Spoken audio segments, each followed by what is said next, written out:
Hoxha është mësuesi i parë. Kështu ka qenë gjithë edhe në shoqërinë tonë, sa për dijonin e audiencës, do thotë hoxhallarët po flasmi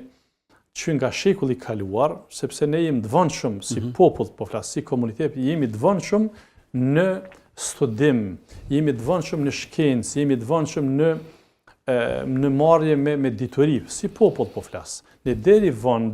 do të vitet e 90-ta, kemi pas përqindje të lartë të analfabetizmit.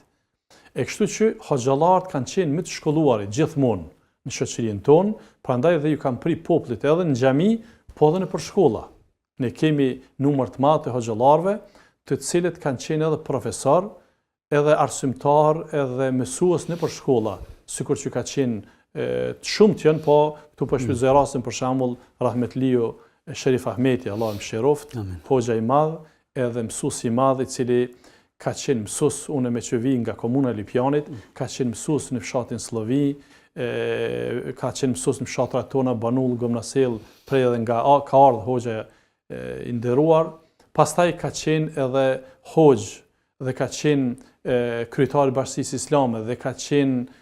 pra edhe drejtori i medreses më vonë, të tillë ka pas plot hoxhallar. I tillë ka qenë edhe gjyshi im,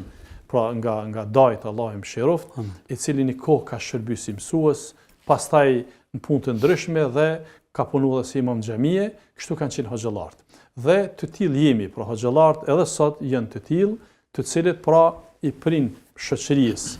se xhamia është institucion fetar, por është institucion edhe edukues. Prandaj patjetër që hoxha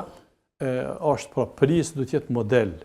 model me sjelljet e tij, model me këshillat e tija, sepse gjithsesi që edhe në aspektin fetar mirët shembull fjala e tij, sjellja e tij, po edhe në aspekte të tjera, pra hoxha përgatit shoqërinë, përgatit xhamatin në të gjitha aspektet. Edhe gjithsesi që sa për dionit e audiencës do ta din pra shoqëria jonë se në xhami nuk flitet vetëm se si ta xherohet, edhe si të falemi, si ta abdesohemi, sepse ka shumë njerëz nga shoqëria jonë mendojnë që na vazhdimisht ligjëratat e kemi që me marr abdes, që me shku në çabe, që më fal. Këto janë pjesë e ligjërimit ton. Mirë, po ne flasmi për çdo segment jetës, si duhet ta edukojmë fillimisht vetveten si prind. Pastaj si duhet të edukojmë fëmijët tanë, si duhet të edukohet familja, si duhet të edukohet shoqëria. Flasim për dukuritë negative, flasim për përmirësimin e gjendjes, por flasim për çdo gjë e cila është pozitive dhe e rëndësishme për njeriu dhe për shoqërinë, dhe nikosisht u atërheqim vërejtjen e njerëzve, shoqërisë nga çdo gjë e cila e rrezikon qoftë individin, qoftë familjen, qoftë shoqërinë nga dukuritë negative, nga fenomenet e ndryshme, dhe kësaj do të thotë qëllimi jon është që ta përmirësojmë individin, familjen dhe shoqërinë.